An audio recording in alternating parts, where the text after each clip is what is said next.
Matinding sakuna ang tumama sa rehimen ng Iran matapos pinabagsak ng kaalyadong puwersa ng Tehran ang drone ng US sa Yemen at gawing direktang hamon kay Trump ang probokasyong militar. Sa umaga ng Lunes, ika-18 ng Mayo, 2026, tila nakalimutan ng Iran ang malupit na ganti na ginawa ng mga puwersa ng Estados Unidos matapos mangyari ang isang katulad na insidente. Ngayon, mas malaki ang probokasyon ng Iran dahil tumawid na rin ang mga drone sa Saudi Arabia at United Arab Emirates. Akala ng iba gawa lang ito ng milisya pero naging seryosong mensahe sa White House dahil hindi basta-basta napupunta ron ang drone ng Amerika. Bahagi siya ng militar na pagbabantay ng Estados Unidos sa isang rehiyon na kontrolado ng mga armadong grupo na pinopondohan at sinanay ng ehe ng Iran. Ngayon, may matibay na dahilan si Trump para paigtingin ng tugon laban sa mga kaalyado ng Tehran at ilagay ang rehimen sa posisyong ayaw maranasan ng kaaway ng Amerika. Ikukuwento ko lahat yan pero siguradong gusto mong mag-subscribe sa channel para laging updated sa real-time na impormasyon at dekalidad na pamamahayag. Sa kredibilidad, Milson Alves. Ang drone ng Amerika ay nasa isang rehiyon na ginagamit ng mga holds bilang lugar ng presyur ng militar laban sa Estados Unidos, Israel at mga kaalyado sa Gulpo. Ayon sa internasyonal na media, naibagsak umano ang sasakyang panghimpapawid sa Marib, silangan ng Yemen at kumalat ang mga larawan ng mga labi matapos ang insidente.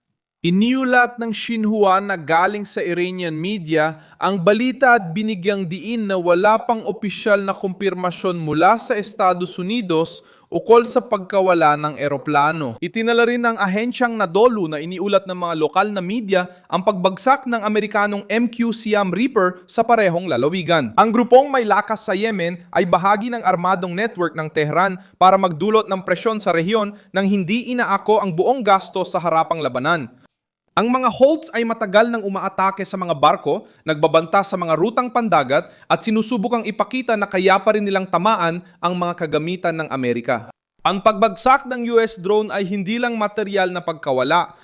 Sinadya itong pang-uudyok sa Washington habang pinipilit ni Trump ang Iran at malinaw na nagpapakita ng nauubos niyang pasensya. Ang problema para sa rehimen ng Iran ay nangyari ang pang-udyok na ito sa panahong mainit na ang buong rehiyon. Iniulat ng Reuters na na-intercept ng Saudi Arabia ang 3 drone na pumasok sa kanilang teritoryo sa pamamagitan ng himpapawid ng Iraq. Ayon sa Ministry ng Depensa ng Saudi, gagawa sila ng mga hakbang para protektahan ang kanilang soberanya at seguridad.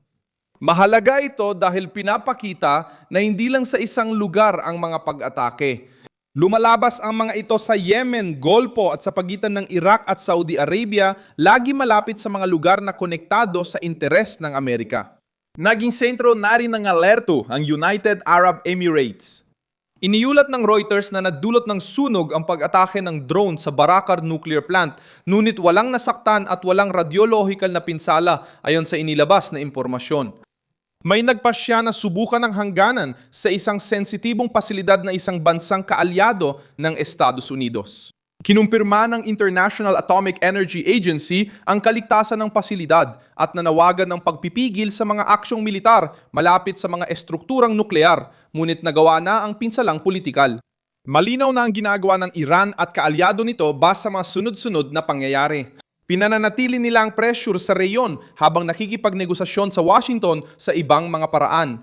Pinabagsak ang drone ng Amerika sa Yemen. Ang mga drone na na-intercept ng Saudi Arabia at ang pag-atake sa United Arab Emirates ay lumalabas bilang bahagi ng iisang taktika. Lumika ng tensyon, sukatin ang reaksyon ni Trump at pilitin ng mga konsesyon sa panahon na gusto ng rehimen ng Iran ng kaluwagan sa blokeyong pandagat, mga parusa at negosasyong nuklear.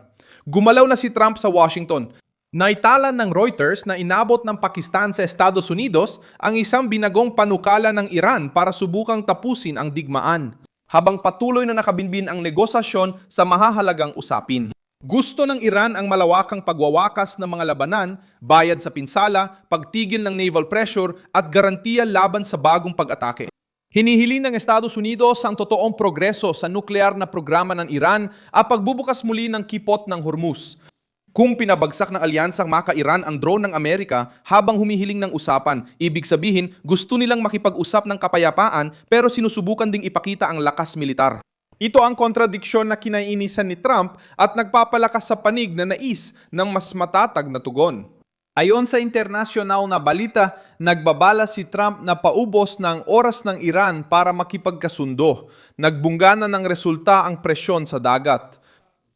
Iniulat ng Wall Street Journal batay sa pahayag ng CENTCOM na 70 komersyal na barko ang nailihis ng mga puwersa ng Amerika sa unang buwan ng blockade. At 4 ang pinatigil para matiyak ang pagsunod sa mga utos. Itinala ng critical threats na ang bilang ay iniulat ng CENTCOM ay umakyat na sa 80 barkong nailihis at 4 na pinatigil mula nang magsimula ang blockade sa mga pantalan ng Iran noong Abril 13. Dahil sa blockade, sinusubukan ng Iran na magdulot ng tensyon gamit ang mga kaalyado at milisya. Dumaranas ng direktang presyon ang Tehran sa mga ruta ng pera, langis at supply habang pinipilit ni Trump ang rehimen na pumili sa seryosong kasunduan o lumalalang pag-iisa. Ang tugon ng alyansang maka-Iran ay lumalabas sa asimetrikong larangan, mga drone, mga grupong kaalyado, mga banta sa sensitibong mga ruta at mga pag-atake na hindi ganap na inaako ng pamahalaang Iranian. Sa Yemen, ang mga Houthi ay nagsisilbing braso ng estratehiyang ito. Kapag bumagsak ang MQCM Reaper sa Marib, ang mensahe ay hindi na nanatili sa disyerto ng Yemen. Ginagamit ng Estados Unidos ang drone sa pagmamanman at pagkuha ng impormasyon sa mapanganib na lugar. Tinatangkang patunayan ng mga Houthi na kaya nilang lampasan ang presensya ng Amerika at palakasin ang propaganda ng alyansang maka-Iran, ngunit maaring may kapalit itong mataas na halaga. Malinaw ang landas sa politika ni Trump matapos ang insidenteng ito.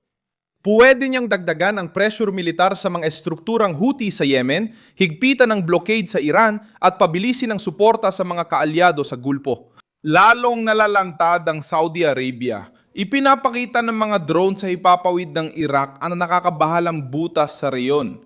Kahit na intercept na, pinipilit pa rin nila ang Riyadh na dagdagan ang kahandaan, palakasin ang depensang panghimpapawid at pagplanuan ang tamang oras ng tugon.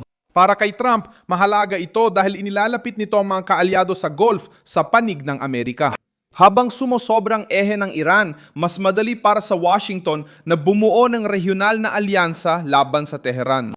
Pumapasok din ang United Arab Emirates sa parehong lohika. Ang isang drone na tumama sa isang nuclear na pasilidad kahit na hindi pa nadudulot ng radiological na pinsala ay uri ng opsyon na nagpapabago sa klima ng seguridad. Hindi kailangang sakuna para maging desisyong pampolitika, basta maipakitang sensitibo ang target. Para sa gobyernong Amerikano, ang ganitong atake ay nagsisilbing dahilan para igiit na hindi dapat bigyan ng kaluwagan ng Iran at mga kaalyado habang patuloy nilang sinusubok ang mga estratehikong lugar. Naghahanap ng diplomatikong solusyon ang Pakistan, ngunit kulang sila sa oras para sa negosasyon. Binawi ng Iran ang kanilang panukala. Ang binagong bersyon ay nakarating sa mga Amerikano habang ang mga pangyayari sa aktwal na lugar ay tumutungo sa ibang direksyon. Maaring magpatuloy ang diplomasya pero ngayon ay kailangang makipagkumpetensya ito sa pressure militar at panawagan ng publiko para sa tugon. Kung ituring ng White House na isa pang provokasyong ikinordina ng ehe ng Iran ang pagpapabagsak ng drone, maaaring magpatupad ng mas mahigpit na blockade, pag-atake sa infrastrukturang militar ng mga kaalyadong grupo at magbigay ng bagong babala sa Tehran. Papayagan pa ba ni Trump ang harapang negosasyon kay Tehran habang sinusubok ng mga kaalyado nito ang US sa impapawid, dagat at hangganan ng Golpo? Ako si Milson Alves, internacionalista at layunin kong bigyan ka ng tamang impormasyon araw-araw. Nasa video description ang mga news link. I-like ang video, mag-subscribe sa channel at sa huli, tignan ang mga komento para mas maging konektado sa komunidad ni Milson Alves.